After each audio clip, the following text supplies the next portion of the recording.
మన పురాణములు.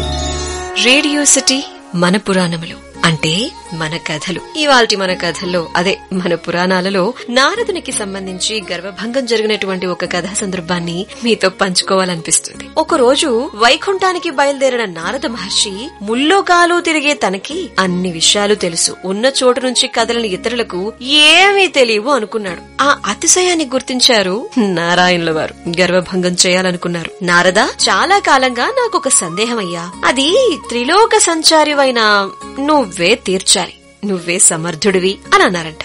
సాక్షాత్తు శ్రీ మహావిష్ణువుకే సందేహం కలిగి నా అంతటి వాణ్ణి అడుగుతున్నాడు అని చెప్పేసి లోపల నారదుల వారు చాలా పొంగిపోయి ఉబ్బి తబ్బిబ్బైపోతున్నటువంటి సమయం అన్నమాట. సృష్టి సమస్తంలో నీ దృష్టిలో ఎవరు గొప్ప అని శ్రీ మహావిష్ణువు నారదుల వారిని అడిగారట. నారదుల వారు ఇంకా తడుముకోకుండా భూదేవి పరమాత్మ, ఆమెను మించిన వారు ఎవరున్నారు అని అన్నారట. ఎందుకు అంటే ఆ తల్లి తన మీద నివసించేటువంటి సకల జీవరాశిని, వాటి వల్ల కలిగేటువంటి బాధలను భరిస్తోంది. తల్లికి క్షమ సహనం ఎక్కువ కనుక ధరణి చాలా గొప్పది అని చెప్పి సమాధానం చెప్పారట.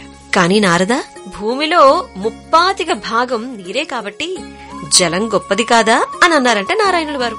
ఆశ్చర్యంగా చూసి నిజమే కదా అన్నట్టుగా నారద మహర్షుల వారు శ్రీ మహావిష్ణువుతో ఏకీభవించారు. నీటినంతటినీ మింగేసినటువంటి అగస్త్యముని గొప్ప కాదా అని మరో ప్రశ్నార్థకంగా మహావిష్ణువు అడిగారంట. అవును అన్నట్టుగా నారదుల వారు అన్నారంట.